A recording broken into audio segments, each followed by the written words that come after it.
Baik, terima kasih kepada anda semua yang masih lagi setia bersama kami di podcast KPT, dan kali ini kita akan beralih ke segmen berikutnya, iaitu segmen lanskap pendidikan tinggi. Jadi kalau kita nak bercakap mengenai lanskap pendidikan tinggi ini, ekosistem politeknik dan juga college community menjadi antara perkara utama lah kalau kita nak bincangkan juga. Jadi dalam kita nak bercakap mengenai sebagai contohnya isu berkenaan dengan TVET dan sebagainya, pastinya juga kita nak mendalami mengenai bagaimana langkah yang diambil oleh Jabatan Pendidikan Politeknik dan College Community untuk meningkatkan tahap kebolehpasaran mereka apabila mereka menamatkan pengajian mereka. Jadi kita nak tahu dari segi permintaan industri dan kita nak menghasilkan graduan yang industry ready ini. Jadi untuk bercakap mengenai perkara ini, kita akan bersama dengan Datuk Dr. Haji Muhammad Zahari Ismail, Ketua Pengarah Politeknik dan College Community, untuk kita membincangkan mengenai usaha meningkatkan kebolehpasaran graduan TVET. Assalamualaikum Datuk. Terima kasih bersama kami di podcast KBT. Waalaikumsalam. Terima kasih juga Cik Abizi. Baik Datuk, pertama sekali Datuk, mungkin Datuk dapat ceritakan sedikit dululah mengenai lanskap JPPKK, Jabatan Pendidikan Politeknik dan College Community terlebih dahulu Datuk. Assalamualaikum warahmatullahi wabarakatuh. Salam sejahtera. Saya suka untuk menyentuh tentang ekosistem TVET Kementerian Pendidikan Tinggi sebenarnya. Bukan ekosistem TVET Jabatan Pendidikan Politeknik dan College Community. Bercakap tentang ekosistem Kementerian Pendidikan Tinggi, khususnya di bidang TVET ini, kita di bawah Kementerian Pendidikan Tinggi, kita ada tiga institusi yang besar, iaitu yang pertama ialah MTUN, Malaysian Technical University Network, yang kedua adalah Politeknik, dan yang ketiga ialah College Community. Ini adalah ekosistem TVET Kementerian Pendidikan Tinggi. Kita ada 4 MTUN, 36 buah Politeknik dan 106 buah college community. Dan ketiga-tiga buah institusi atau agensi besar ni menguasai 40% daripada keseluruhan endowment pendaftaran pelajar keseluruhan dalam satu tahun. Ini adalah satu jumlah yang besar. Ini juga bermakna bahawa Kementerian Pendidikan Tinggi menyumbang begitu besar dari segi bakat di bidang TVET ini kepada negara. Yang kedua adalah pada tahun 2024 kita telah melancarkan transformasi Politeknik 2.0 yang disempurnakan oleh Yang Amat Berhormat Timbalan Perdana Menteri, iaitu Datuk Seri Dr. Ahmad Zahid Hamidi, Timbalan Perdana Menteri kita. Beliau juga merupakan pengurusi kepada Majlis TVET Negara. Dan dalam agenda transformasi tersebut, kita telah mengangkat beberapa agenda besar di dalam ekosistem politeknik itu sendiri, seperti kita akan buat pembelajaran dari segi kurikulum, kerjasama dengan pihak industri, menubuhkan pusat latihan, menaikkan taraf politeknik kepada Politeknik APEC, dan penstrukturan semula organisasi dan sebagainya. Ada 13 agenda yang kita bawa dalam transformasi Politeknik 2.0 tersebut. Dan ini adalah merupakan satu punca kuasa yang besar sebenarnya kepada pembangunan ekosistem politeknik dan juga ekosistem di peringkat yang lebih tinggi ataupun yang lebih besar, iaitu di peringkat antarabangsa. Kita juga menyebut dari segi aspek antarabangsa ini kita akan pergi lebih jauh. Misalnya kita akan memperkasakan hubungan kita dengan pihak luar, khususnya negara-negara ASEAN, bersesuaian dengan tahun ASEAN Summit. Pada tahun ini Malaysia menjadi host. Jadi kita telah memperkukuhkan kerjasama sedia ada dengan negara-negara ASEAN. Di samping kita sebar luaskan lagi kerjasama kita dengan institusi ataupun agensi seperti KRIVET di Korea, di mana kita akan mengadakan EAS, iaitu East Asia Summit, pada hujung bulan ini bersama dengan KRIVET di Kuala Lumpur. Dan kerjasama ini juga kita buat dengan negara-negara lain di peringkat antarabangsa seperti di Turki, Jepun dan juga Rusia. Ini adalah inisiatif ataupun idea daripada Yang Berhormat Menteri Pendidikan kita sendiri yang telah pada tahun lepas dan tahun ini membawa bersama JPPKK ke peringkat antarabangsa. Saya ingin mengucapkan terima kasih kepada Yang Berhormat Menteri kita kerana tidak meninggalkan politeknik dan juga college community. Instead of beliau sebenarnya menerajuk kementerian ini, saya dapat lihat beberapa perubahan besar, khususnya dari segi aspek antarabangsa, di mana kita tidak ditinggalkan begitu sahaja, tapi ini adalah untuk mengangkat martabat politeknik dan college community sama taraf dengan institusi pendidikan tinggi lain, khususnya di bidang TVET. Dan inilah usaha-usaha yang kita buat untuk memperkasakan TVET. Dan saya juga nak sebut di sini Cik Hafizi, iaitu berkenaan dengan satu lagi program yang ada di college community, iaitu program pembelajaran sepanjang hayat. Pembelajaran sepanjang hayat ini di samping program-program yang rasmi atau official program di college community dan juga di politeknik, kita ada program sepanjang hayat, iaitu memberi ilmu kepada seluruh rakyat Malaysia tanpa mengira umur, bangsa, agama, kelompok dan sebagainya. Semua pendidikan, semua kemahiran TVET itu diberikan kepada rakyat Malaysia dengan tema TVET for All. Dan TVET for All ni ada yang kita offer atau kita tawarkan secara one off, dan ada juga yang kita tawarkan secara micro credential, iaitu mereka yang pergi menyertai program pembelajaran sepanjang hayat ini akan diberi sijil, dan sijil itu boleh dikumpul, dan kalau cukup jumlah kreditnya melalui program micro credential itu, mereka juga akan mendapat sijil ataupun diploma di mana mereka belajar. Ini adalah usaha-usaha kita untuk memperkasakan TVET di Kementerian Pendidikan Tinggi, dan saya rasa dan saya yakin bahawa usaha-usaha ini akan terus diperkasakan di bawah ekosistem TVET Kementerian Pendidikan Tinggi. Baik Datuk, satu penjelasan yang saya kira sangat padat sekali. Mungkin juga Datuk dapat kongsikan dengan kita. Tadi kita dah bercakap mengenai ekosistem, memperkukuhkan ekosistem pendidikan TVET dalam negara kita, merangkumi MTON, Politeknik dan juga College Community. Tapi kali ini mungkin kita nak go deep sikit lah untuk kita melihat kepada kebolehpasaran ataupun bagaimana kita nak mempersiapkan bakat-bakat kita ni supaya ni mereka ini digelar sebagai industry ready.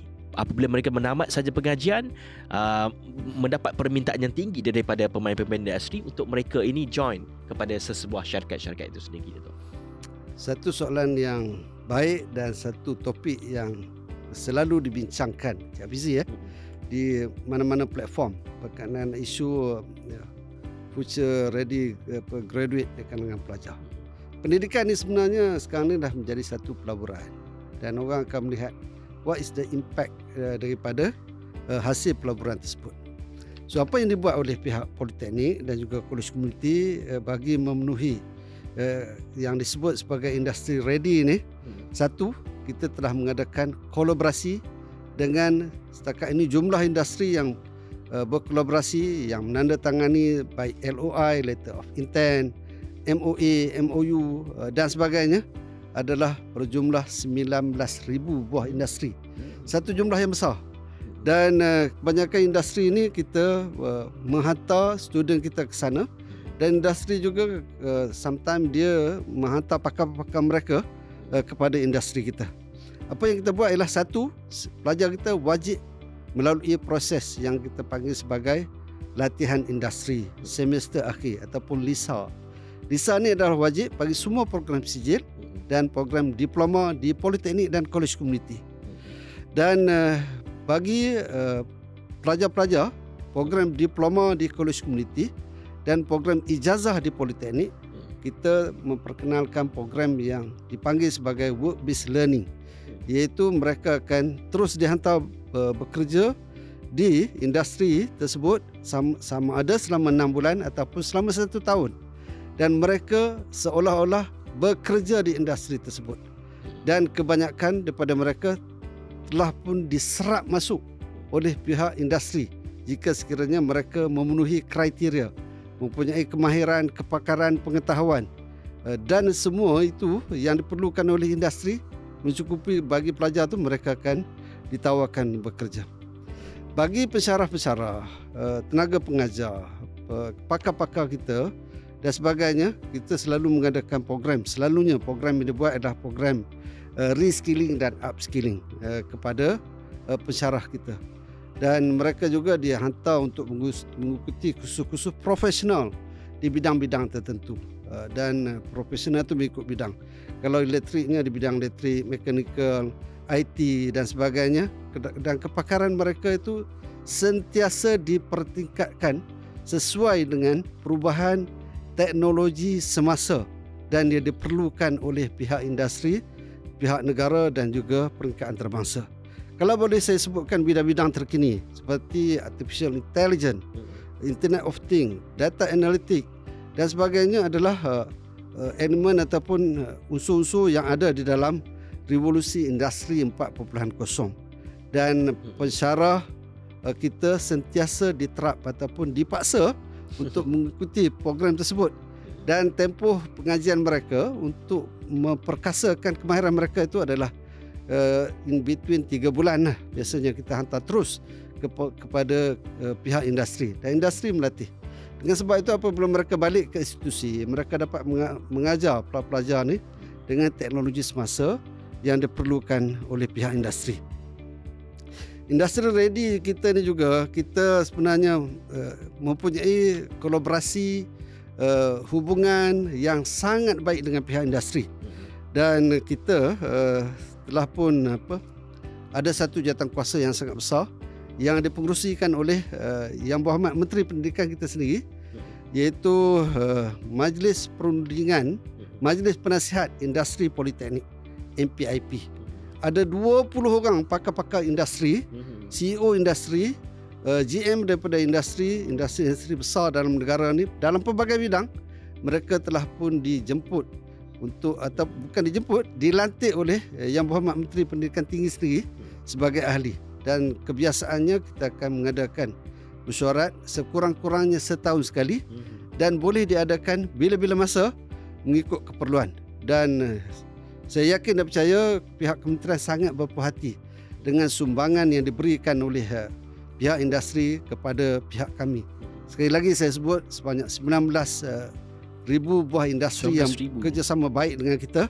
Kita ada majlis penasihat industri lebih kurang 20 orang, dan di setengah politeknik dan kebanyakan politeknik dan college community kita mempunyai CEO, faculty di industri, di politeknik tersebut, di mana CEO ni diambil daripada GM, CEO dan sebagainya industri untuk menjadi penasihat di politeknik itu sendiri.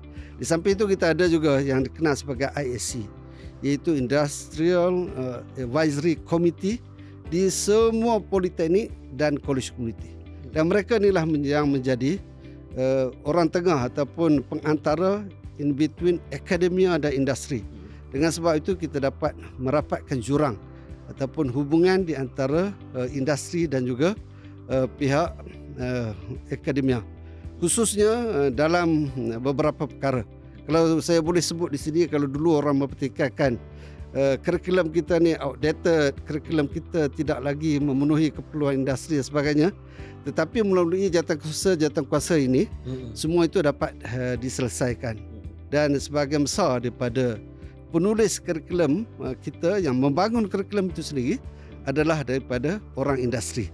So tidaklah lagi dakwaan yang menyatakan Encik Fizi kurikulum tu outdated, kurikulum ni tak sesuai dengan keperluan industri dan sebagainya. Kerana orang industri itu sendiri yang terlibat bersama-sama dengan pihak kita untuk membangunkan kurikulum tersebut. Jadi itulah beberapa perkara yang saya rasa dapat menjamin pelajar kita terus diserap masuk ke bidang industri right after mereka menamatkan pengajian. Dan untuk makluman, kalau saya sebut sini 98% mendapat pekerjaan, dan lebih kurang 50 hingga 60% mereka telah pun serap masuk selepas mereka menamatkan pengajian. 30 hingga 40% telah pun menyambung pengajian, tetapi selebihnya telah pun masuk ke pasaran industri. Dan ini adalah satu gambaran yang sangat baik kepada pembangunan ekonomi negara sebenarnya, iaitu kurikulum kita meet the industrial punya keperluan, dan pelajar kita tidak banyak yang menghadapi masalah untuk mencari peluang pekerjaan sebenarnya. So, alhamdulillah setakat ini politeknik telah mencapai sasaran tersebut. Okey, saya tengok tadi seperti mana Datuk terangkan kepada kita, lebih daripada 19,000 syarikat-syarikat telah pun menjalankan kolaborasi bersama dengan JPPKK sebagai contohnya. Pastinya dia akan mencipta satu jaringan yang begitu luas sekali. Dan kalau kita lihat juga bagaimana, mungkin Datuk boleh respon jugalah, kita nak lihat dari segi feedback yang diterima oleh pemain-pemain industri terhadap graduan-graduan maupun pelajar-pelajar TVET di semua IPT di bawah KPT ini sendiri tu. Apa yang dapat kita lihat hari ini ialah ada rungutan-rungutan lama yang diberikan oleh pihak industri. Sebagai contoh ialah pelajar kita tidak kompeten. Saya selalu menyebut di dalam beberapa siri ucapan saya kepada pihak industri. Kita telah pun menyebutkan perkara itu since 20 tahun yang lepas. Jadi isu itu tidak berkesudahan. Kurikulum kita, pelajar kita tidak kompeten. Jadi kita sekarang ni adalah bukan selepas 20 tahun, itu sebenarnya bukanlah isu yang sebenar. Isu yang sebenar ialah bagaimana kita, peranan di antara pihak politeknik dan juga industri itu untuk merapatkan jurang tersebut. So apa yang kita buat ialah kita bekerjasama dalam pelbagai pihak, iaitu kita mengadakan, saya sebut tadi, program reskilling, upskilling, persijilan profesional. Dan satu lagi benda baru yang kita buat bersama dengan industri ini adalah kita menubuhkan pusat-pusat bertauliah, di mana industri membiayai program-program bagi memperkasakan pensyarah dan juga pelajar kita. Melalui pusat-pusat bertauliah ni kita mendapat grant daripada macam berbagai-bagai agensi yang dapat membantu kita lah. Kalau boleh saya sebutkan di sini, kita ada hubungan yang rapat dengan pihak MIDA, dengan pihak MITI, Perkeso, Talent Corp, Perbadanan Tabung Pembangunan Kemahiran. Dan ini adalah agensi-agensi yang sentiasa bekerjasama rapat dengan kita bagi memastikan pelajar kita ni mendapat kemahiran yang diperlukan oleh pihak industri, yang selesa diterima oleh pihak industri. Isu-isu seperti kemahiran berkomunikasi, soft skill, kemahiran untuk menyelesaikan masalah. Saya rasa isu-isu tu boleh diselesaikan dari semasa ke semasa dengan syarat kedua-dua pihak ini, industri dan akademia, industri dan politeknik, industri dan MTON, industri dan juga college community dan pelbagai ILKA yang lain ni bekerjasama mencari jalan bagaimana untuk menyelesaikan masalah tersebut. Saya selalu bagi contoh, kita waktu mula-mula kita masuk bekerja pun, kita bukan seorang yang pandai, bukan seorang yang pakar, bukan seorang yang berpengetahuan tinggi pada waktu itu, tetapi kita diberi peluang oleh majikan kita untuk menjadi pandai, untuk menjadi cekap, untuk jadi seorang yang mahir, seorang yang berpengetahuan. Jadi ambil pengalaman tersebut untuk kita terapkan kepada pelajar-pelajar, anak-anak kita yang baru masuk ke dunia pasaran kerja pada hari ini. Saya yakin dan percaya jika sekiranya kita saling memahami di antara kedua-dua pihak, kita akan mencapai matlamat yang sama, iaitu memberi pendidikan, pengetahuan, pengalaman, kemahiran kepada semua bakal-bakal pekerja kita yang baru memasuki dunia pekerjaan tersebut untuk menjadi pekerja yang cemerlang demi pembangunan ekonomi negara. Okey, baik, satu penjelasan yang amat baik sekali melihat kepada usaha yang telah dijalankan oleh JPKK. Mungkin kata-kata akhir daripada Datuk sendiri, harapan Datuk terhadap mungkin bakal-bakal pelajar-pelajar kita ni, supaya mereka ini dapat diberikan suntikan semangat kepada mereka untuk terus mendalami sesuatu ilmu ataupun sesuatu bidang-bidang itu sendiri, dan pada akhirnya dengan adanya usaha-usaha daripada JPKK sendiri akan mempersiapkan mereka sebagai industri ready sedikit Datuk. Saya punya mantra, graduan kualiti amanah kami, pensyarah kompeten izah kami, polisisi wadah kami, pemacu industri, pemacu pembangunan ekonomi madani. Itu kita punya mantra. Satu. Yang kedua, kita punya tagline, TVET for all. Jadi kepada pelajar-pelajar, teruskan menimba ilmu, mendapat kemahiran yang baik, sentiasa memperkasakan diri dalam ataupun luar negara, dan sentiasa fokus dengan bidang masing-masing, dan sentiasa sedia untuk menerima perubahan dalam kita mengharungi dunia perkembangan dan pembangunan teknologi yang begitu cepat hari ini. Jadi persiapkanlah diri masing-masing dengan pengetahuan dan ilmu bagi menghadapi arus pembangunan teknologi yang semakin mencabar ini. Itu saja saya rasa daripada saya. Baik, itu kata-kata semangat daripada yang berbahagia Datuk Dr. Haji Muhammad Zahari Ismail, Ketua Pengarah Politeknik dan Kolej Komuniti, yang telah pun membincangkan sedikit mengenai kebolehpasaran graduan TVET dan juga bagaimana memperkukuhkan ekosistem institusi TVET di bawah Kementerian Pendidikan Tinggi. Dan terima kasih sekali lagi kepada Datuk atas dapat memberikan satu penjelasan yang sangat baik sekali, yang boleh menjadi pelbagai boleh dimanfaatkan oleh orang ramai semua, utamanya bagi mereka yang mengikuti bidang-bidang TVET di institusi di bawah KPT ini sendiri. Kita berehat dulu seketika kerana selepas ini kita akan kembali dengan satu segmen yang menarik. Jadi jangan ke mana, kita jumpa selepas ini.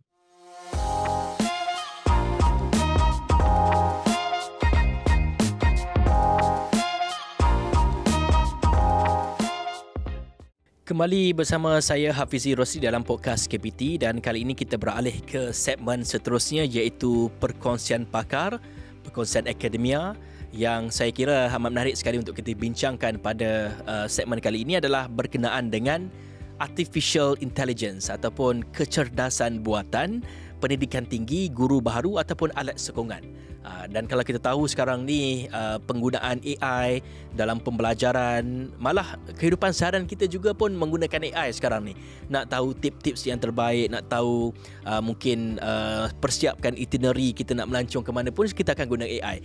Tapi bagaimana sebenarnya di peringkat pendidikan tinggi kita nak menggunakan AI ini, dan adakah ia ni sebagai alat sokongan ataupun kepada satu bentuk guru baru? Jadi ini yang kita akan bincangkan dalam segmen perkongsian pakar kita. Kita bersama dengan Profesor Madya, Dr. Nurbiha binti Syukur, Pengarah Pusat Kemajuan Pembelajaran Digital dan Fleksibel Universiti Teknologi Malaysia, UTM, bersama dengan kita. Assalamualaikum, apa khabar Doktor? Assalam. Baik Doktor, mungkin Doktor dapat ceritakan sedikitlah mengenai AI itu sendiri, kecerdasan buatan dalam pendidikan tinggi. Apakah yang dimaksudkan dengan penggunaan AI dalam pendidikan tinggi? Baik, Assalamualaikum warahmatullahi wabarakatuh dan selamat sejahtera. Jadi mungkin bagi soalan yang dilontarkan tadi, jika kita lihat secara umumnya, kebanyakan masyarakat zaman kini, mereka lebih cenderung untuk mengaitkan penggunaan AI ini dengan penggunaan generative AI ataupun kecerdasan buatan yang menggunakan peralatan seperti ChatGPT dan sebagainya. Sedangkan sebenarnya penggunaan AI ini adalah lebih meluas, khususnya dalam pendidikan. Kalau kita lihat penggunaan AI dalam pendidikan ini melibatkan bagaimana kecerdasan buatan ini digunakan untuk membantu membuat keputusan yang lebih baik berdasarkan data-data daripada algoritma pembelajaran mesin, dan juga menggunakan penggunaan alat peralatan AI dalam PNP, khususnya tadi seperti yang dikatakan, yang lebih familiar adalah penggunaan chatbot, di mana kita gunakan kecerdasan buatan ini untuk bertanya soalan dan mereka kembalikan semula dapatan daripada AI itu kepada pengguna. Dan lebih meluas lagi sebenarnya, AI ini digunakan untuk mengautomasi pelbagai tugasan harian, termasuklah dalam konteks pengurusan pendidikan tinggi, termasuklah juga penyelidikan di peringkat pendidikan tinggi. Dan juga Doktor, kita nak tahulah bagaimana sebenarnya AI ini telah mengubah kaedah pembelajaran di universiti pada hari ini. Kita tahulah sekarang ialah dengan adanya kemudahan AI dan juga dengan adanya kemudahan seperti aplikasi ChatGPT dan sebagainya, bagaimana kita nak memastikan supaya lambakan-lambakan informasi yang yang boleh didapati daripada aplikasi seperti ChatGPT dan sebagainya ini juga tidak menghakis budaya untuk menuntut ilmu bagi pelajar-pelajar itu sendiri? Sebenarnya penggunaan AI ini dia menjadi lebih luas pada masa kini kerana satu, teknologinya menjadi lebih murah dan lebih banyak pengguna can afford the technology itself. Oleh itu ianya banyak digunakan pada masa kini, sedangkan ia sebenarnya telah digunakan dalam pelbagai konteks pada zaman pada waktu lampau itself. Jadi dari segi penggunaan AI ini dalam PNP, kalau kita lihat yang paling popular kita gunakan adalah menggunakan prompt, iaitu menggunakan generative AI seperti yang saya katakan tadi untuk sebagai tutor kepada pelajar.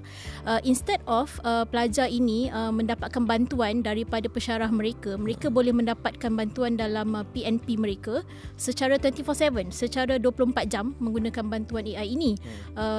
Dan ini sebenarnya meningkatkan kebergantungan pelajar sebenarnya kepada peralatan AI itu sendiri. Itu yang kita katakan agak membimbangkanlah, kebergantungan pelajar ini kepada teknologi AI itu menyebabkan mereka kurang dapat berfikiran secara kreatif dan kritis apabila mereka terlalu bergantung dengan peralatan kecerdasan buatan ini sebenarnya dalam PNP mereka. Okey, dan juga peranan AI sebagai guru baru ni. Kadang kita nak tahu jugalah, seperti kita lontarkan persoalan seperti tadi, adakah ia sebagai guru baru ataupun sebagai alat sokongan saja kepada pembelajaran terutama di universiti? Pada pandangan saya ianya berfungsi kedua-duanya. Ianya boleh menjadi guru baharu kepada pelajar. Walaupun apabila ianya menjadi guru baharu, kita menjangkakan penggunaan AI ini digunakan secara beretika. Walaupun kita katakan bahawa pelajar ini perlu disedarkan bahawa tindakan mereka untuk mendapatkan maklumat daripada AI ini tidak boleh terlalu melulu dan perlu mengikuti proses-prosesnya supaya mereka faham untuk membezakan fakta mana yang diberikan oleh AI itu adalah benar dan fakta mana yang lebih kepada berbentuk halusinasi.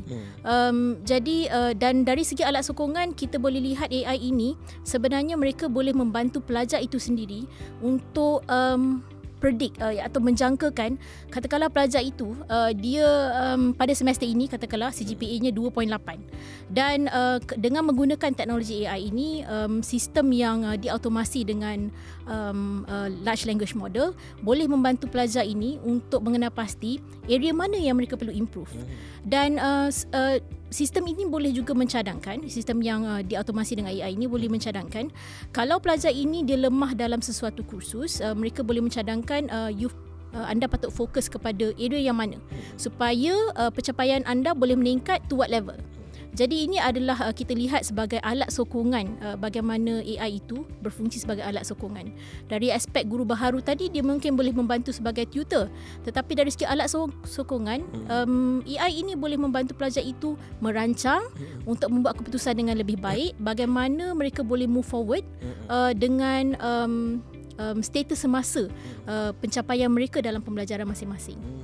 Jadi kita dah dapatlah dua definisi, satu guru baru dan satu lagi adalah alat sokongan itu sendiri. Pastinya juga selagi mana dunia kita ni ataupun digitalisasi kita ni evolve ataupun terus berkembang dan sebagainya, pasti akan ada cabaran dan juga halangan yang bakal kita berdepan. Termasuk juga dalam konteks pendidikan tinggi, bagaimana doktor melihat kepada cabaran dan juga bagaimana kita hendak memastikan cabaran yang dihadapi itu dapat diselesaikan? Saya mungkin pergi ke kebaikannya dulu sedikit, Cik Hafizi, untuk saya mungkin terangkan, kerana terdapat satu kajian yang kami di UTM Skudai bangunkan, saya bersama dengan pelajar sarjana saya bangunkan untuk melihat, kita lihat sebenarnya sekarang ni banyak kebimbangan adalah tentang AI ini, khususnya kebergantungan yang seperti saya katakan tadi. Dan apabila kami buat satu kajian ini di mana pelajar, kami letakkan, kami buat eksperimen di mana 29 orang pelajar, kita assignkan mereka untuk membuat tugasan berkaitan dengan bahasa pengaturcaraan. Kita banyak melihat bahawa sebenarnya orang kata bahawa kita boleh buat website within split second, ataupun kita boleh buat satu database dan sistem dengan tempoh masa yang sangat singkat dengan bantuan AI. Dan apabila kami buat eksperimen ini bersama 29 orang pelajar undergraduate di UTM, kita dapati bahawa kita bagi mereka 12 minggu untuk mereka selesaikan 4 tugasan berkaitan dengan bahasa pengatur caraan. Dan kita nak melihat bahawa adakah setelah mereka menggunakan generative AI semasa menyelesaikan tugasan berkaitan dengan programming language ini, bahasa pengatur caraan ini, apakah kesannya terhadap pencapaian mereka dan apakah kesannya terhadap mereka punya tahap pemikiran secara kritis dan kritikal. Adakah penggunaan AI ini menyebabkan mereka menggunakan maklumat yang dibekalkan oleh AI itu secara membuta tuli untuk mereka punya tugasan atau sebaliknya. Dan kita dapati bahawa penggunaan AI ini setelah digunakan bersama dengan pelajar dalam eksperimen tersebut, mereka punya, pertamanya adalah mereka punya self-efficacy meningkat. Self-efficacy ini bermaksud kepercayaan seseorang untuk menyelesaikan sesuatu tugas. Mereka lebih percaya bahawa dan mereka lebih confident apabila mereka menggunakan generative AI itu membantu mereka menyelesaikan tugas berkaitan dengan bahasa pengatur caraan. Dari segi pencapaian, of course pencapaian mereka seperti kita jangkakan, sebagaimana kita hipotesiskan, pencapaian mereka meningkat. Tetapi tidak berhenti di situ, kita lihat juga dari segi tahap pemikiran critical thinking mereka. Kita nilai berdasarkan apakah prompt-prompt yang mereka masukkan di dalam generative AI tersebut, dan kita analisis. Kita lihat bahawa prompt-prompt ataupun kata kunci yang mereka bekalkan kepada generative AI ini semuanya di tahap 5 atau 6 kalau kita ikut taxonomy Bloom. Mereka boleh menganalisis semula apa yang generative AI itu bagi, dan mereka return balik semula dengan refine prompt yang lebih baik supaya mereka mendapat hasil yang lebih baik untuk bahasa, untuk tugasan programming language mereka. Jadi kita lihat di sini bahawa pelajar ini sebenarnya dari segi cabaran kita mungkin melihat ianya terdapat pandangan yang melihatnya sebagai negatif dalam membantu PNP dan juga dalam dari aspek kebergantungan pelajar terhadap generative AI. Tetapi sebenarnya sekiranya pelajar ini distruktur, sesi pembelajaran itu distruktur, pelajar ini diberi nasihat yang sewajarnya bagaimana AI ini perlu digunakan dalam PNP mereka, mereka boleh mendapat impak yang sangat positif daripada penggunaan generative AI ini dalam pembelajaran mereka.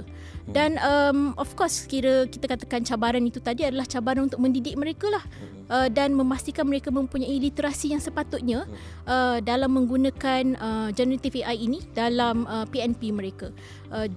Kerana ini adalah satu kemahiran baru. Dulu kita kata bahawa kita kemahiran menggunakan komputer itu adalah kemahiran asas.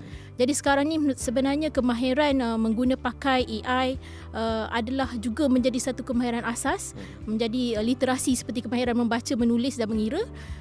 Itulah yang patut kita terapkan dalam kurikulum kita supaya pelajar ini dapat menggunakan AI itu secara beretika dan mereka mampu menilai dan membuat keputusan dengan baik asbab daripada mereka menggunakan generative AI itu sendiri. Okey, sangat baik sekali pandangan daripada doktor itu sendiri. Tapi itu kalau kita lihat kepada risiko kebergantungan ataupun cabaran yang kita berdepan lah. Namun juga kita nak tahulah, mungkin doktor sendiri telah pun mengikuti rapat lah perkembangan AI dan juga pelbagai sudut, dari segi sudut positif dan juga sudut negatifnya.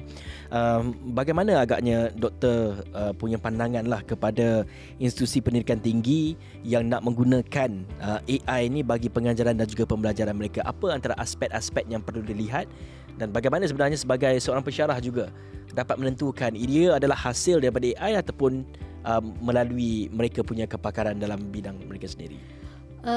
Jika kita dilihat dari peranan institusi pendidikan tinggi dalam menghadapi cabaran lah tentang penggunaan AI dalam PNP ini, di peringkat kementerian sendiri ada dikeluarkan garis panduan penggunaan kecerdasan buatan dalam PNP. Itu rasanya dikeluarkan pada tahun yang lalu untuk memberi panduan kepada institusi untuk memformulasi dasar di institusi mereka sendiri. Di peringkat kementerian mereka ada garis panduan yang agak general, tetapi perlu dibawa pula lah di peringkat institusi dan dimurnikan dengan acuan institusi masing-masing. Jadi ini adalah penting untuk kita tahu, setiap pelajar itu pun tahu di mana pegangan universiti tentang penggunaan AI. Jika kita lihat di luar negara, terdapat institusi yang ban terus penggunaan AI ini dalam PNP. Jadi pelajar kita di zaman kini pun mereka ingin tahu di manakah apakah pegangan universiti tentang penggunaan AI. Jadi pada pandangan saya, sebuah institusi itu perlu ada dasar dan polisi masing-masing tentang penggunaan AI ini dalam PNP. Dan institusi juga saya rasa perlu lebih proaktif dalam memastikan semua pensyarah dan pelajar mempunyai literasi berkaitan AI yang saya katakan tadi. Dan UNESCO pun ada mengeluarkan saya rasa pelbagai framework kerangka yang menyatakan elemen-elemen yang perlu ada untuk mendidik tenaga pengajar supaya mempunyai literasi artificial intelligence yang sepatutnya, khususnya dalam PNP. Mereka tidak menyentuh dalam aspek penyelidikan dan sebagainya. Mereka mempunyai mengeluarkan framework yang sangat khusus tentang literasi AI bagi pengajaran dan pembelajaran. Jadi saya rasa kalau ikutkan terdapat banyak sangat kajian dan juga hasil terbitan yang boleh kita guna pakai, dan upskilling of pensyarah ini dan juga pelajar adalah sangat penting. Mendidik mereka untuk punya literasi ini perlu diambil berat oleh institusi dalam memastikan institusi itu berada dalam keadaan terkawal, penggunaannya adalah di landasan yang betul. Okey, saya kira jelas perkongsian daripada Profesor Madya, Dr. Nurbiha BTA Syukur, Pengarah Pusat Kemajuan Pembelajaran Digital dan Flexible UTM seperti tadi, banyak memperceritakan mengenai penggunaan AI dalam pendidikan tinggi. Kita tahu dengan ledakan kecanggihan, inovasi dan juga kemodenan, kita lihat kepada digitalisasi ini, pastinya juga ia berdepan dengan cabaran, dan juga selain pada cabaran ada juga kebaikan-kebaikan yang boleh kita manfaatkan secara dengan betul. Jadi kami ucapkan sekali lagi terima kasih kepada Profesor Madya, Dr. Nurbiha Syukur, Pengarah Pusat Kemajuan Pembelajaran Digital dan Flexible UTM atas perkongsian sebentar tadi. Dan selepas ini kita akan beralih kepada satu lagi segmen yang menarik, tapi jangan ke mana-mana, kita kembali selepas ini.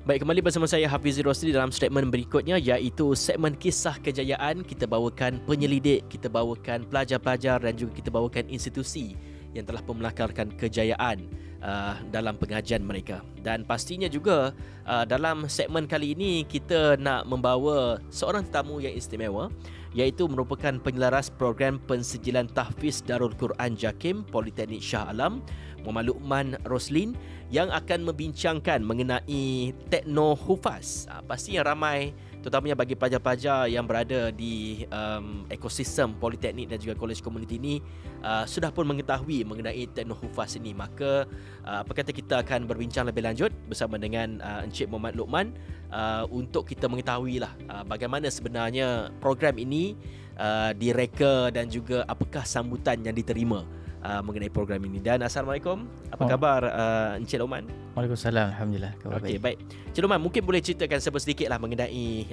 tekno hufaz. Apa itu tekno hufaz sebenarnya? Alhamdulillah, syukur kepada Allah SWT. Terima kasih kerana atas peluang ini. Jadi sedikit tentang tekno hufaz. Tekno hufaz ini adalah satu program Dwi Persijilan. Dwi Persijilan yang diperkenalkan pada tahun 2017, yang mana Politeknik Sultan Salahuddin Abdul Aziz Shah, iaitu PSA, sebagai institusi yang melaksanakan program diploma beserta dengan persijilan tahfiz Al-Quran Darul Quran JAKIM. Jadi program ini membolehkan pelajar politeknik seperti dalam bidang perniagaan maupun bidang engineering dalam masa yang sama belajar engineering, dan dalam masa yang sama juga mereka mengkhatamkan Al-Quran mereka, hafazan Al-Quran mereka secara serentak. Maknanya ada satu silibus yang tambahan untuk mereka. Ya, betul. Bagi mereka menghafal Al-Quran ini semua. Ya, benar. Dan silibus itu kita follow 100% daripada Darul Quran JAKIM. Okey, sejak daripada 2017 lagi, mungkin dapat ceritakan ramai ke ataupun bagaimana sambutan yang diterima pelajar-pelajar yang nak apply untuk memasuki aliran tekno hufaz ini sendiri? Alhamdulillah, untuk intake yang pertama, batch yang pertama, kita terima seramai 12 pelajar pada tahun 2017 tu. Dan permohonan itu meningkat tahun demi tahun. Dan pada tahun ini sahaja 2025, generasi yang ke-9, kita menerima hampir 80 permohonan untuk masuk dalam program Teknofas ini di Politeknik Shah Alam saja. Dan untuk makluman, bukan saja di Politeknik Shah Alam juga ada Teknofas. Kita ada 3 institusi, iaitu di Politeknik Sultan Salahuddin Abdul Aziz Shah, Politeknik Shah Alam. Kita juga ada di Politeknik Sultan Azlan Shah di Behrang, yang mana di sana menawarkan sijil asas tahfiz Darul Quran Jakim juga. Dan di yang baru-baru ini pada tahun 2025, Politeknik Sultan Mizan Zainal Abidin di Dungun menawarkan program sijil perakuan hafazan bertahap. Dari segi sasaran ataupun siapa sebenarnya yang berkelayakan lah untuk mengambil aliran Teknohufaz ini, selain daripada mereka ni mengambil mod pengajian seperti biasa, dan siapa sebenarnya yang kita nak sasarkan untuk mereka ni? Kalau untuk Teknohufaz, oleh kerana mod pengajian Teknohufaz ni di Politeknik, pengajian diploma itu 6 semester. Akan tetapi semester yang ke-6 itu pelajar perlu mengikuti latihan intern. Jadi cuma ada 5 semester saja. Jadi nak tak nak, pelajar perlu habiskan hafazan 30 juzuk dalam masa 5 semester. Jadi sasaran kita kepada golongan-golongan lepasan daripada madrasah, pondok, pusat-pusat tahfiz, dan tak lupa juga sekolah harian biasa pun kita sasarkan kepada mereka lah, untuk yang mana berminat boleh memohon untuk masuk program kami. Dan kebiasaannya kalau setelah kita dapat menghafal 30 juzuk Al-Quran itu sendiri, daripada PSA sendiri mungkin ada sertifikat yang diberikan kepada mereka yang mungkin melayakkan mereka ni untuk menggunakan dari segi pengalaman mereka ataupun ilmu yang dia ada dengan bacaan-bacaan Al-Quran itu sendiri, untuk mereka dapat sebagai added value lah untuk mencari pekerjaan itu nanti. Ya, betul. Cumanya untuk sertifikat bukan kami institusi PSA yang keluarkan, tapi pelajar-pelajar ini selepas mereka berjaya menamatkan hafazan 30 juzuk, berjaya menamatkan pengajian selama 5 semester untuk persijilan tahfiz Al-Quran itu, mereka akan dianugerahkan sijil tahfiz oleh Darul Quran Jakim sendiri. Yang mana sijil ini boleh saya katakan mahal lah harganya. Dan graduan sulung kami sekarang ini menjawat jawatan di Majlis Agama Islam Selangor dengan sijil tahfiz itu. Okey, dan kita nak tahu jugalah dari segi struktur pembelajaran Teknohufaz ni jalankan. Adakah pelajar-pelajar ni perlu seimbangkan antara hafazan dan juga bidang-bidang teknikal yang mereka ambil di Politeknik itu sendiri? Ya, betul. Kami sebagai pensyarah sering mengingatkan kepada pelajar-pelajar supaya seimbangkan antara hafazan dan juga pengajian diploma. Dan oleh kerana itu kami menyusun untuk kelas pelajar-pelajar pukul 8 hingga pukul 10 kita letakkan pelajar-pelajar ini untuk kelas tasmik. Bukan hanya tasmik baca saja. Pelajar-pelajar perlu menulis Al-Quran. Jadi kita ada satu Quran kosong. Memang Darul Quran Jakim sediakan Al-Quran tu untuk pelajar-pelajar tulis dari muka surat 1 sampai habis. Bukan saja menghafal tapi juga menulis. Ya, betul. Kerana dengan menulis tu akan mempercepatkan lagi untuk kita menghafal. Begitu, untuk bukan mempercepatkan tetapi mengekalkan hafazan. Okay. Dan bagaimana pelajar-pelajar pula lah dari sudut untuk membahagikan masa, mungkin bagi pelajar-pelajar yang mengambil bidang-bidang TVET ini sendiri merasakan silibus yang mereka ada pada ketika ini agak sukar, tapi apabila kita nak menambahkan lagi dengan satu lagi silibus yang baru, iaitu berkaitan dengan penghafalan dan sebagainya, bagaimana respon mereka apabila mengambil aliran tambahan Teknohufaz? Alhamdulillah, respon daripada pelajar-pelajar sangat memberi responnya sangat baik lah. sangat baik. Kerana ini minat mereka sendiri. Minat mereka. Dan antara jawapan-jawapan respon daripada pelajar-pelajar ini, mereka mengatakan mereka nak mengulang Quran mereka. Ada pelajar-pelajar kita yang sudah selesai khatam. Ada juga pelajar-pelajar yang selesai syahadah. Syahadah ni adalah mereka yang baca Al-Quran secara hafalan dari pagi sampai ke malam, dari juzuk 1 sampai juzuk 30 dalam satu hari. Itu syahadah. Jadi mereka masuk dalam Teknofas ni, antara lainnya mereka nak mengulang kembali hafazan-hafazan mereka. Jadinya apa yang mereka lakukan, mereka seimbangkan antara diploma dan hafazan tu. Contoh macam saya sebut tadi, 8 hingga 10 pagi kelas tasmek, 10 hingga petang kelas diploma, dan selepas itu kita juga adakan program mentor-mentee, yang mana pelajar-pelajar senior akan bimbing pelajar-pelajar junior dalam hafazan mereka pada waktu malam. Okey, maknanya dari segi schedule mereka, jadual mereka ni pack lah, agak padat dengan kursus-kursus ataupun dengan program-program pembelajaran dan sebagainya. Mungkin dapat dikongsikan, Zarul Luqman dapat kongsikan dengan kita jugalah dari sudut mungkin kebolehpasaran mereka. Apabila mereka menamatkan pengajian tu, bagaimana agaknya dari segi kebolehpasaran mereka mendapatkan pekerjaan dan sebagainya. Walaupun mereka mengambil bidang TVET, tapi mungkin juga ada yang berminat untuk meneruskan kerjaya mereka dalam bidang-bidang yang keagamaan ini sendiri. Kebolehpasaran graduan-graduan Teknofas ini, mereka lebih banyak cabangnya. Kalau kita lihat, mereka ada diploma dalam bidang TVET, iaitu kejuruteraan atau perniagaan, dan mereka ada nilai tambah iaitu sijil tahfiz Darul Quran Jakim, yang mana dengan sijil tahfiz Darul Quran Jakim ini mereka boleh pergi mengajar di sekolah-sekolah tahfiz atau sekolah-sekolah agama yang lain kalau mereka berminat untuk ke arah situ, dan mereka juga boleh melanjutkan pelajaran dalam bidang-bidang Al-Quran dan agama. Okey, baik. Jadi banyak cabang lah yang mereka cabang boleh pergi dalam bidang kerjaya mereka selepas menamatkan pengajian itu nanti. Ya, betul. Dan mungkin message ataupun motivasi Zarul Luqman kepada pelajar-pelajar yang ingin menyertai Teknohufaz ni, dan bagi mereka yang baru saja mengikuti ataupun baru saja mengetahui mengenai Teknohufaz ni, apa agaknya ringkasan yang boleh diberikan kepada mereka untuk mereka sama-sama untuk apply ataupun memohon aliran Teknohufaz di Politeknik ini sendiri? Nasihat nasihat saya lebih berminat untuk mengatakan kepada seluruh penghafaz Al-Quran.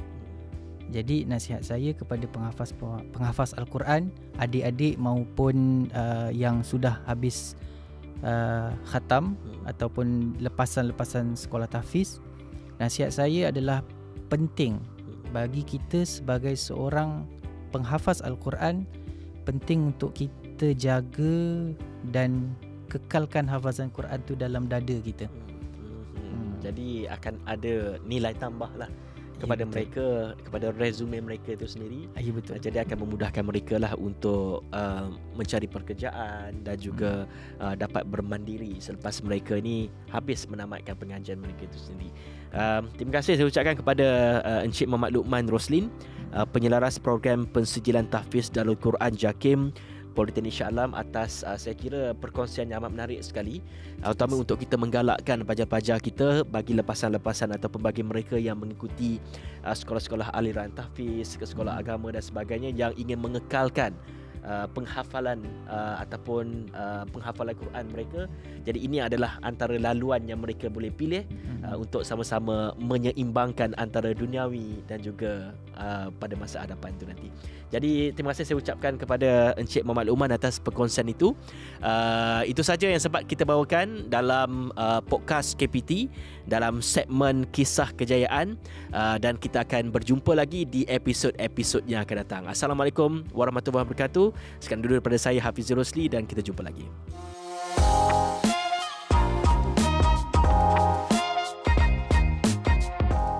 Ikuti media sosial Kementerian Pendidikan Tinggi untuk informasi lanjut.